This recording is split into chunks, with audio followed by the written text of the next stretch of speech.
There comes a point in everyone's life where holding on becomes heavier than letting go.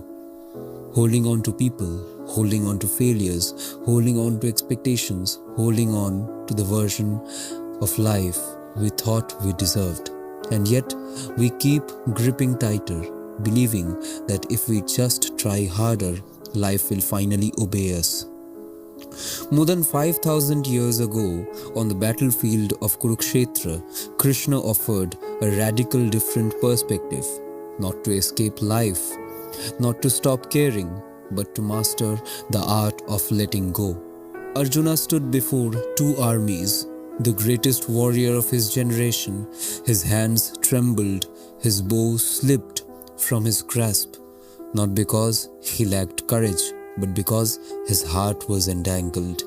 Entangled with family, entangled with guilt, entangled with the fear of making the wrong choice.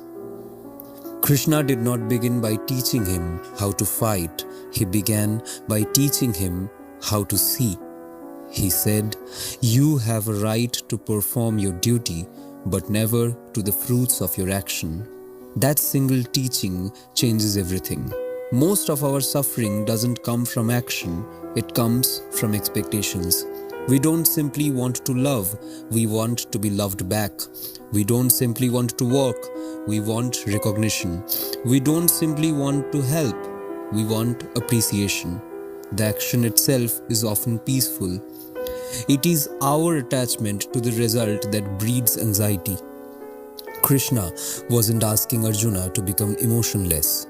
He was asking him to stop making his peace dependent on outcomes he could never fully control. There is another profound truth woven throughout the Bhagavad Gita.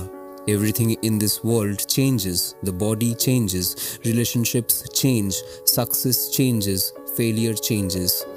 Even joy and sorrow arrive like seasons, each staying only for a while before giving way to another. If everything around us is temporary, why do we build our identity upon temporary things? We often say, "I lost my job, I lost my relationship, I lost my reputation." But Krishna gently asks a deeper question. Did you lose yourself? Or did you lose something that was never meant to stay forever? Letting go begins the moment we stop confusing what we possess with who we are. Another lesson from the Bhagavad Gita is surrender. Not surrender as defeat, surrender as freedom from the illusion of control. Can you control how others feel about you? No. Can you control tomorrow? No. Can you guarantee that every plan will succeed? No. What you can control is your intention, your effort, your integrity. Everything else belongs to the unfolding of life, or, as Krishna would say, to the divine. Sometimes letting go isn't an act of loss. Sometimes it is an act of trust. Trusting that life may be unfolding according to a wisdom far greater than our own. Perhaps the most subtle teachings of all is the distinction between love and attachment. We often mistake one for the other, but they are not the same. Love gives freedom, attachment demands certainty. Love nurtures, attachment possesses. Love says, "I hope you flourish." Attachment whispers, "I hope you never leave me."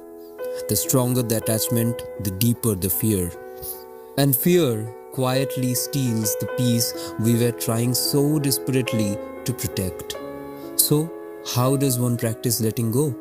Perhaps it begins with a simple intention each morning. I will give my best today. I will act with honesty. I will love without ownership. And I will accept whatever follows. This is not a resignation, it is liberation. Because the moment your happiness no longer depends upon controlling life, life loses its power to constantly shake you. Krishna never promised Arjuna an easy life. He promised him clarity. And sometimes clarity is the greatest form of peace.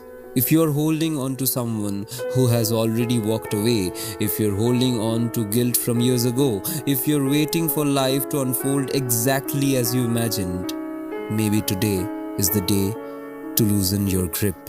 Not because those things never mattered, but because you matter too. And peace begins where unnecessary attachment ends.